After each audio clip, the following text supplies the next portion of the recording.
Oi, gente! Meu nome é Sofia e esse é o meu irmão Ethan. Ele acabou de voltar da escola e agora tem que ir trabalhar em uma lanchonete perto da nossa casa para lavar louças por 4 horas. Por quê? Porque ele deve muito dinheiro aos nossos pais. Claro, não é fácil para uma criança ganhar muito dinheiro. É por isso que ele trabalha 7 dias por semana. Mas mesmo que ele continue trabalhando assim até o fim do colegial, não vai conseguir pagar tudo. Papai diz: pague tudo que deve e a gente vai pensar no resto quando chegar a hora. O Ethan lava a louça na lanchonete todos os dias depois da escola. Nos fins de semana, ele faz pequenos trabalhos na vizinhança. Se o dia tá bom, ele monta uma barraca de limonada no lado de fora de casa. Ele diz que isso traz muito dinheiro. Quando o tempo não tá bom, ele faz coisas como cortar a grama do vizinho ou passear com os cachorros. Meus pais administram uma loja de brinquedos juntos. Eles são viciados em trabalho. Eles trabalham duro há anos. Eles saem de casa às 8 da manhã e só voltam às 9 da noite. Foi por isso que tudo aconteceu. Recentemente, é isso que temos feito à noite. Primeiro, jantamos juntos. Depois, Ethan vai para o seu quarto. Ele traz todo o dinheiro que ganhou naquele dia e dá para o nosso pai.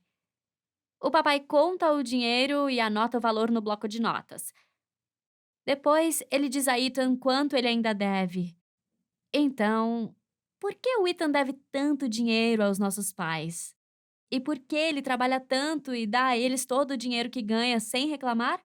Agora é hora de falar sobre tudo. Como eu disse antes, meus pais trabalham juntos e o negócio é a vida deles. Seus clientes são geralmente turistas. Eles precisam manter sua loja de presentes aberta todos os dias do ano. Então, o Ethan e eu tivemos que praticamente nos criar. Isso tem suas vantagens e desvantagens. A melhor parte é que aprendemos a cuidar de nós mesmos. Por outro lado, nos faltou a disciplina dos pais. Não tem ninguém por perto perguntando por que você fez isso ou por que você não fez isso. Nossos pais chegam em casa tão cansados que não têm energia para lidar conosco à noite.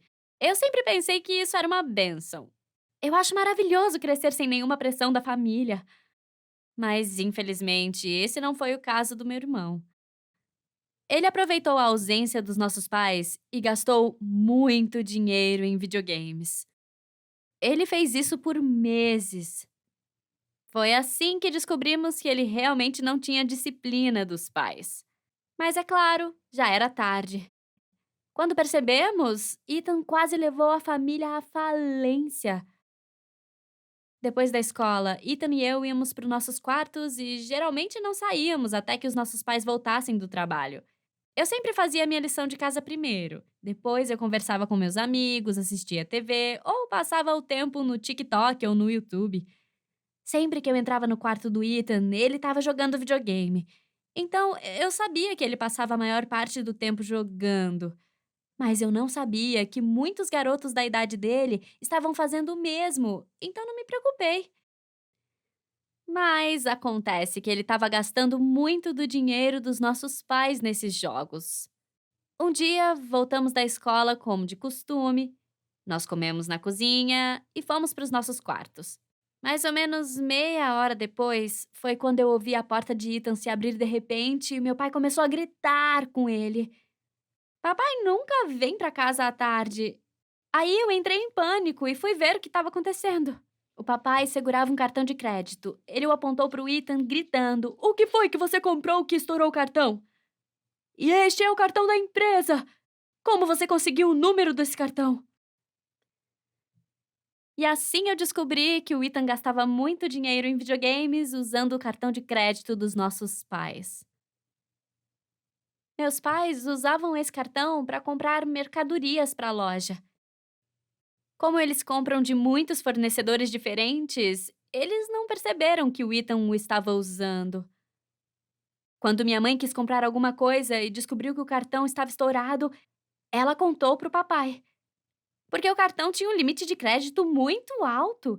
Eles nunca tiveram problema com isso antes. Quando meu pai ligou para o banco, eles descobriram as cobranças do meu irmão.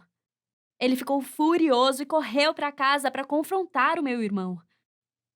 Depois disso, o Ethan provavelmente teve a pior noite de sua vida. Meu pai literalmente o interrogou. Então, ele teve que contar os detalhes sobre os gastos daquele dinheiro.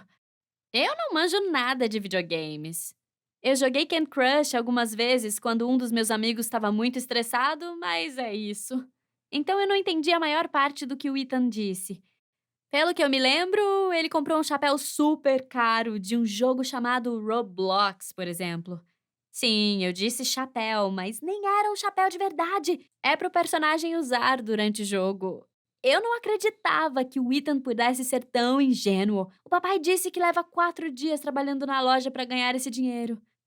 Ele ficou tão irritado que perguntou ao meu irmão: Então, como é o chapéu? É legal? O Ethan nem percebeu que ele estava sendo sarcástico. Pai, é muito da hora. Você vai curtir. Ele disse enquanto fazia login na sua conta para mostrar o chapéu para o papai. Depois disso, o papai disse: Vá buscar minha caixa de ferramenta na garagem. O Ethan ainda não tinha entendido, mas foi e pegou a caixa. Ele pegou uma chave inglesa e quebrou o celular do meu irmão em pedacinhos. A parte mais estranha foi que ele fez isso com muita calma e cuidado. Meu irmão não podia acreditar nos seus olhos. Depois que ele finalmente entendeu que o papai estava muito zangado, ele ficou quietinho. Na verdade, foi uma cena muito engraçada, mas é claro que na hora eu não. Além dos jogos, o Ethan gastava muito dinheiro com youtubers e alguns streamers na Twitch.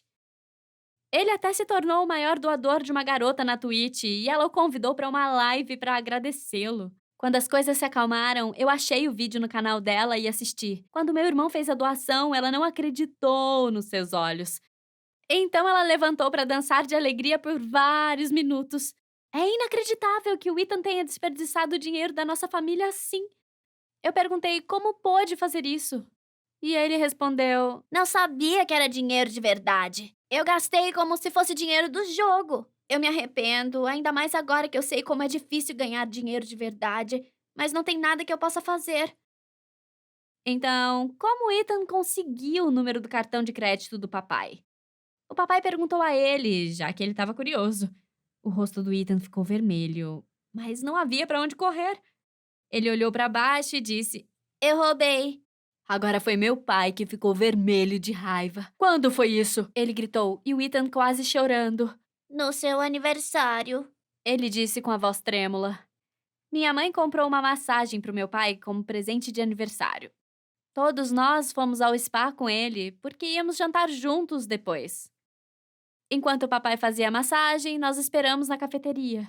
O Ethan entrou sorrateiramente no camarim, pegou o cartão de crédito da carteira do papai e anotou o número em um pedaço de papel. No início, ele só queria comprar algumas coisas em um jogo chamado Fortnite. Mas como ninguém percebeu, ele continuou usando o cartão de crédito por 2 meses e meio em vários lugares diferentes, gastando dinheiro como um louco. No dia seguinte, o papai solicitou um reembolso de todas as empresas das quais Ethan comprou coisas, mas infelizmente a maioria delas não cedeu. Algumas delas nem responderam seus e-mails. O papai teve que pedir ajuda ao seu advogado, e ele deu uma sugestão estranha. Ele disse: Se você puder provar que o seu cartão foi roubado, podemos recuperar todo o dinheiro no tribunal. Mas para isso, você precisa denunciar o Ethan. Então, ele precisa ser preso, claro, para que o crime seja documentado. Mas você não precisa se preocupar, o Ethan é jovem e o juiz vai soltá-lo com uma pequena multa. Papai nos contou o que o advogado disse durante o jantar. O Ethan ficou muito assustado. Ele implorou: Por favor, não me denuncie à polícia. E o papai: Por que não? Acho que você mereceu. O Ethan começou a soluçar. Claro que o papai não ia fazer isso, mas ele assustou o Ethan mais uma vez quando teve a chance. Naquela noite, o papai disse: Então, como não podemos reaver o dinheiro, essa dívida é sua. Você vai pagá-la trabalhando. E foi assim que a vida profissional do Ethan começou.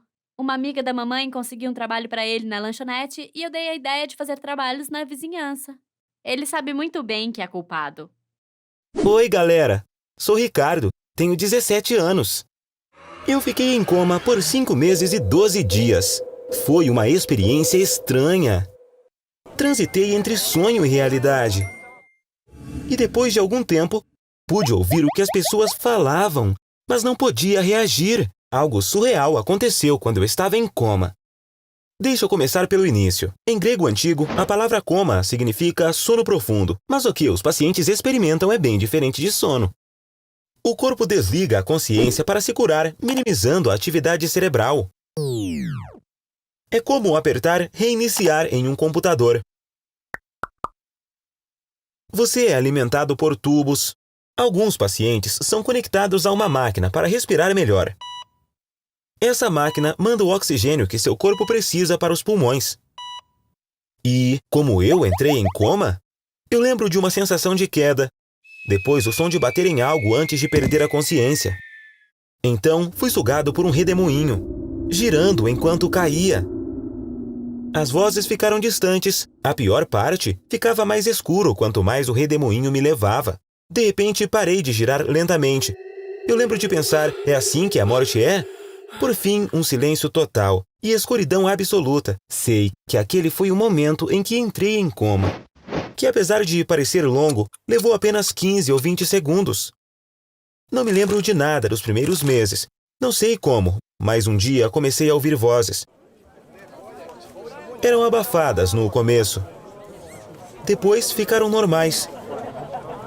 Podia ouvir coisas acontecendo ao meu redor, mas logo percebi a triste verdade. Estava em coma mesmo, com parte do cérebro acordado. Tentei abrir os olhos, mas não consegui. Queria dizer, eu posso te ouvir, só que não conseguia mexer os lábios. Eu queria mover minhas mãos e me sentar, mas não conseguia mexer um músculo. Era como se uma força invisível estivesse me segurando. Um dia, algumas pessoas entraram no meu quarto. Eu sabia pela maneira como falavam que eram médicos. Eles conversavam sobre 2 pacientes. Um era eu, o que significava ter outro paciente na sala. Eles compararam nossas condições e falaram abertamente porque nós 2 estávamos em coma. Pareciam não achar que eu sairia do meu coma. Não havia esperança. Era o fim da estrada para mim. Eles disseram que o outro paciente se recuperaria logo. Até decidiram qual paciente ficaria com a minha cama depois que eu morresse. Queria dizer que eu ouvia que eles estavam errados sobre mim, mas era impossível. Minha mãe e minha namorada Patrícia me disseram o que me deixou em coma. Mamãe me visitava todos os dias. Chorava enquanto cuidava de mim. Ela trocava minha roupa, me lavava com um pano e aplicava loção nas minhas feridas. Ninguém no mundo inteiro te ama como sua mãe, pode ter certeza. Ela murmurava as mesmas coisas. Você não queria ir para o acampamento. Eu fiz você ir para socializar. Você só queria relaxar. Você não queria ficar em uma barraca. Eu sou a responsável por tudo isso. É minha culpa. Eu queria não ter te obrigado a ir. Ela falava sobre um acampamento, mas eu não me lembrava de nada. Todas essas memórias sumiram. Fui acampar com meus amigos? O que aconteceu lá? Eu caí de algum lugar? Mesmo tentando, eu não me lembrava de estar em um acampamento ou o que tinha acontecido. Patrícia respondeu essas perguntas depois. Um dia ouvi a voz dela. Ela estava do meu lado, acariciando minha cabeça. Por favor, me perdoe. Fiquei longe porque sua mãe está brava comigo. Eu estava com muito medo, ela disse. Ela falava como se soubesse que eu a ouvia, confessando seus pecados. Eu não consegui me lembrar, mas agora sabia o que havia acontecido. Fomos acampar com a escola. Patrícia me mostrava uma foto quando chegou uma mensagem. A mensagem dizia, vou poder te ver hoje à noite? Peguei o telefone e vi que a mensagem era de um cara chamado Carlos. Ele também estava no acampamento. Eu podia ter conversado com Patrícia. Irado, encontrei o garoto e parti para cima dele. Começamos a brigar. Quando Carlos me empurrou, caí e bati minha cabeça em uma pedra. Foi quando perdi a consciência. Patrícia sabia que era culpa dela, mas estava aqui, sem nenhuma vergonha. Se eu pudesse abrir os olhos e me sentar, eu cuspiria no rosto surpreso dela. Eu diria, saia daqui, deu fora e nunca mais volte. Era impossível, mas eu sabia que quando eu saísse do coma, era isso que eu faria. No começo, eu gostei muito de ouvir o que estava acontecendo ao meu redor. Pelo menos eu me sentia vivo. Mas depois de alguns meses, fiquei incomodado porque eu não tinha nenhuma melhora. Os médicos vinham me visitar cada vez menos. Talvez eles não estavam felizes por terem errado. Eu não estava morto, e o outro paciente ainda estava em coma. Um dia, enquanto eu estava entediado, ouvi uma conversa estranha. Eu nunca ouvi ninguém visitar o outro paciente. Mas agora tinha um homem e uma mulher do outro lado. O homem disse: "Vou levar o dinheiro de volta para sua casa amanhã." Eu pensei que conseguiria, mas não posso. Você deveria desistir também. A mulher estava brava, falando com os dentes cerrados. "Nicholas, você me prometeu. Eu vendi tudo para te dar esse dinheiro. Se você não vai fazer isso, então me mostre como. Eu vou fazer o que precisa ser feito. Ele merece morrer." Eu não podia acreditar no que estava ouvindo. Eu estava sonhando? Ela estava realmente falando sobre matar alguém em coma? O tal Nicholas cedeu à insistência dela depois de um tempo.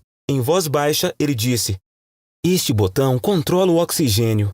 Você pode diminuir, girando ele para a esquerda. Está vendo aquele pequeno dispositivo no dedo do seu marido? Ele mede a frequência cardíaca e os níveis de oxigênio no sangue. Se a frequência cardíaca diminuir e os níveis de oxigênio caírem, o alarme disparará. Diminua o volume do alarme antes de diminuir os níveis de oxigênio. Ninguém vai verificar. Mesmo se verificarem, vão achar que uma enfermeira cometeu um erro." Eu estava ouvindo aquilo espantado. Esse Nicholas era médico?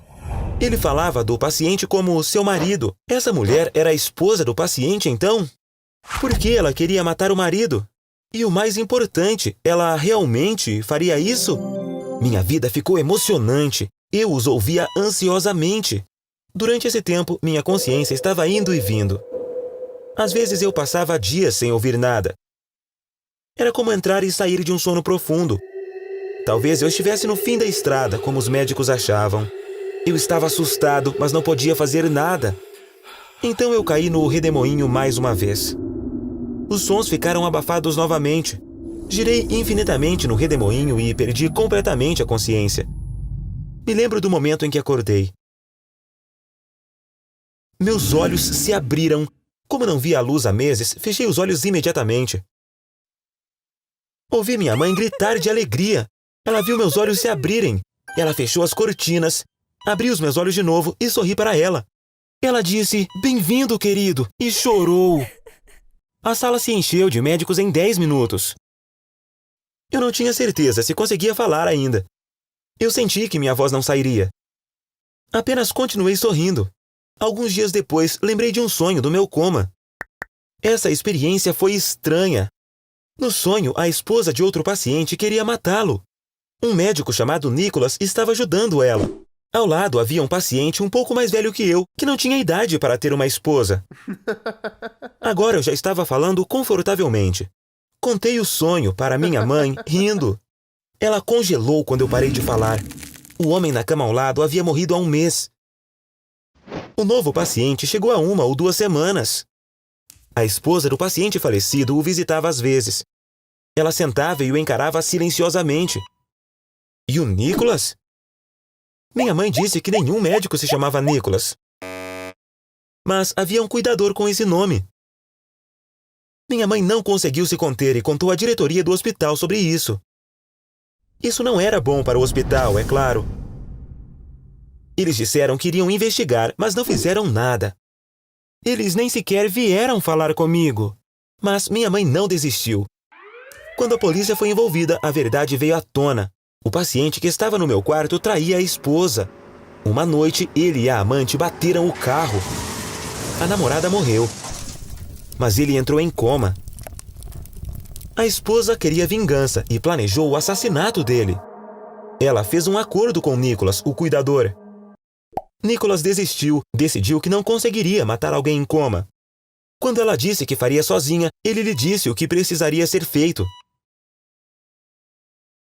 Essa é a parte que eu testemunhei. Um dia, ela veio no final do horário de visitas. Ela mexeu na máquina de oxigênio para que ele recebesse menos oxigênio. Ninguém percebeu porque ela diminuiu o volume do alarme. Todos pensaram que era uma morte relacionada ao coma. A esposa e o cuidador tiveram que confessar o que haviam feito por minha causa. E os dois foram presos. Oi, gente! Infelizmente não posso dizer meu nome. Algumas pessoas podem me reconhecer. Eu não tenho vergonha do que passei. Na verdade, tenho orgulho de mim. Mas meus pais ficam incomodados com o que vou compartilhar. Por isso, vou manter meu nome em segredo. Espero que você entenda. Há 3 anos, quando eu ainda tinha 14 anos, meu pai abriu um lava-jato com um sócio. Tudo estava ótimo. Estávamos indo muito bem financeiramente. Meu irmão e eu estudávamos em escola privada, mudamos para uma região nobre. É muito fácil se acostumar com coisas boas. Nos adaptamos bem ao novo estilo de vida. Era como se sempre tivesse sido assim. E então, um dia, tudo desabou. A polícia invadiu o lava-jato. O sócio do meu pai estava usando o lava-jato para lavar dinheiro. Descobrimos que ele traficava drogas há anos. A polícia prendeu meu pai, mas depois soltaram porque ele não sabia nada sobre os negócios ilegais. No entanto, o lava-jato foi confiscado por causa de seu sócio. Meu pai ficou muito traumatizado com o que aconteceu. Ele não podia aceitar que tinha sido enganado e que fazia parte de algo ilegal. De repente, nossas vidas viraram de cabeça para baixo.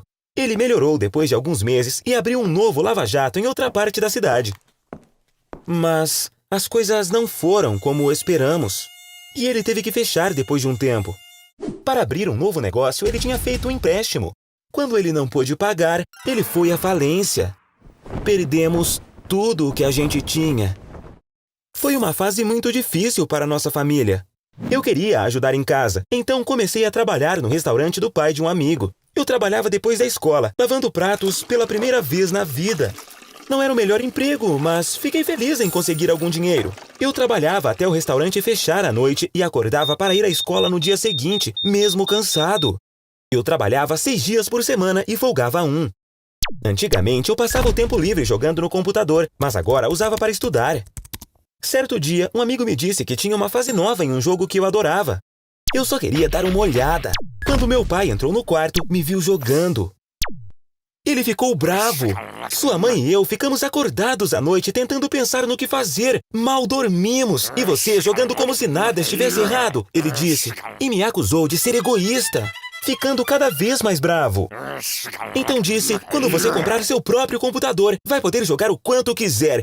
E levou meu notebook. Foi provavelmente a pior noite da minha vida. Chorei por horas debaixo das cobertas. Tudo aquilo era muito injusto. Então, de repente, parei. Disse para mim, não tenha pena de si mesmo, não tenha. Eu fiz uma promessa de que nunca mais sentiria autopiedade. Eu manteria essa promessa de qualquer maneira. Fui para a escola sem dormir. Minha namorada me viu e logo percebeu que algo estava errado. Contei para ela o que aconteceu com meu pai. No começo, ela ficou muito chateada, mas depois que contei sobre minha decisão, ela estava orgulhosa. Ela me olhou e disse, você é uma das pessoas mais engraçadas que conheço e pode ganhar dinheiro com isso. Tenho uma ideia. Eu posso te ajudar, se você quiser tentar. Nesse dia, eu não fui trabalhar. Fui até a casa da minha namorada. Depois de algumas horas, eu estava sentado na frente do computador com uma máscara de galinha.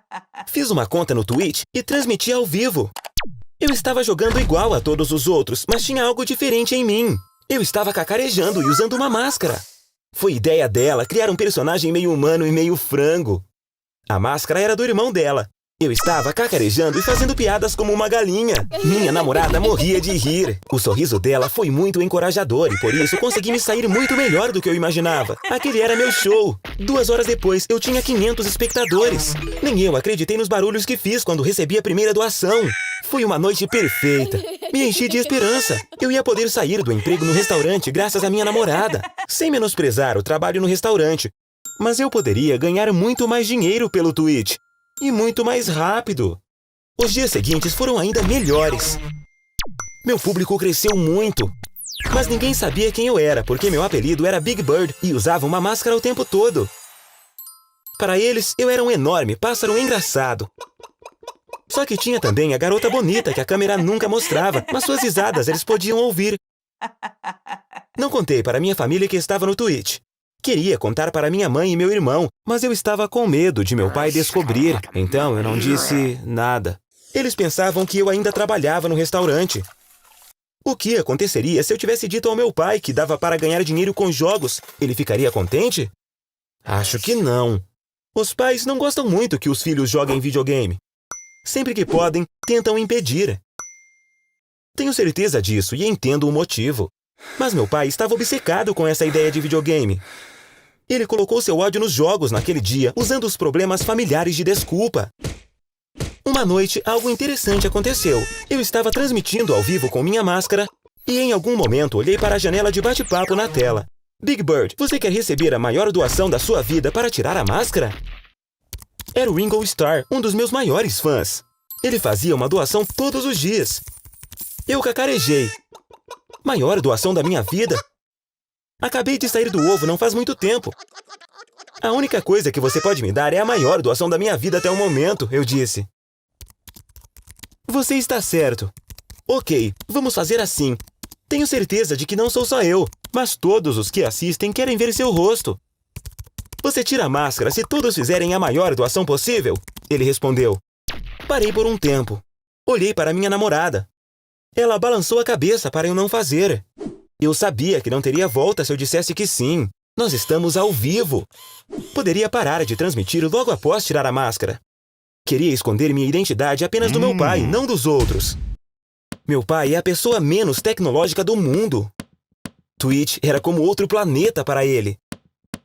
Não tinha como ele descobrir o que estava acontecendo aqui. Eu respirei fundo. Eu disse, bem, vamos ver as doações. Provem que vocês realmente querem ver meu rosto. Se me convencerem, serei humano por um momento. Quando disse isso, as doações começaram. Minha namorada bateu a porta e saiu. Não me importei, porque estava muito impressionado com tantas doações. E não paravam. Esperei um pouco depois que as notificações de doações cessaram. Eu não via os espectadores, mas sabia que estavam ansiosos por isso. Agradeci cacarejando. Tudo bem, vocês me convenceram. Vou tirar minha máscara por 20 segundos e depois vou sair. Amanhã volto como Big Bird, eu disse. Esperei um pouco. Tirei a máscara de galinha e olhei para a câmera. Eu mostrei meu rosto. Pisquei para eles. Então eu saí. Estava me sentindo estranho. Eu olhei quanto dinheiro tinha ganho. Era como um sonho. Logo depois, minha namorada voltou brava. Eu disse para não fazer isso. O mistério se foi. Por que vão te assistir agora? Ela gritou. Disse a ela que a razão por eu ter colocado a máscara não era para ser misterioso, mas para que meu pai não descobrisse. Olhe todo esse dinheiro. Não acha que valeu a pena? Eu disse abraçando-a. Ela me olhou e disse, espero que não se arrependa. No outro dia, fui para casa, depois da escola. Meu pai sorriu quando me viu. Você tem um dia de folga? Seu irmão foi ao dentista com sua mãe. Venha, vamos tomar um café e conversar, disse ele enquanto caminhava para a cozinha. Ele voltou da cozinha, viu o dinheiro na mesa de café e ficou completamente chocado. Perguntei, isso é o suficiente para pagar o empréstimo? Meu pai continuava em choque. Não sei, provavelmente. Mas de onde veio esse dinheiro? De quem é? Ele perguntou. É seu, disse com orgulho. Por favor, não pergunte como consegui. O que posso dizer é que ganhei e eu não fiz nada de ilegal. Ele se sentou ao meu lado e me abraçou. Você fez online, certo? Me desculpe, não online. Eu deveria dizer jogando. Eu sei que você não trabalha mais no restaurante, Big Bird, ele disse. Ele sorria tanto que eu via todos os seus dentes. O pai da minha namorada ligou para ele uma noite. Os dois não estão fazendo nada, mas minha filha disse que você não sabe. Eu acho que você deveria saber. Não fique bravo, fique orgulhoso do seu filho. Ele está fazendo um bom trabalho, ele disse. Meu pai me assistia desde então. Nem acreditei quando me contou das suas piadas favoritas. Nunca pensei que ele gostaria do meu senso de humor. No dia anterior, ele tinha caído no sono enquanto me assistia. Por isso, ele não sabia sobre eu ter tirado a máscara e recebido todas aquelas doações. Ele ficou emocionado quando contei. Eles te deram todo esse dinheiro só para ver seu rosto. Está dando tudo para mim? Ele perguntou. Sim, eu estava. Fiquei muito orgulhoso por ter conseguido ganhar esse dinheiro para ajudar meu pai a pagar seu empréstimo. Na noite seguinte, eu iria fazer a última transmissão na casa da minha namorada, porque meu pai e eu concordamos que de agora em diante eu faria em casa. Mas tive uma surpresa. Mesmo com a máscara de galinha e fazendo ótimas piadas, eu tinha menos de 100 espectadores. Sim, o mistério realmente se foi agora que todos sabiam como eu era. Até o Ringo Starr, que deu a ideia das doações para ver meu rosto, assistiu só por algum tempo. Depois disso, eu tentei usar outras máscaras de animais e personagens, mas nada funcionou. Eu tinha perdido todos os seguidores, então acabei parando de transmitir, mas fiquei feliz com o que tinha feito durante minha curta fama e não me importei. De qualquer forma, não tenho mais tempo, porque passo minhas noites com meu pai no cybercafé que abrimos.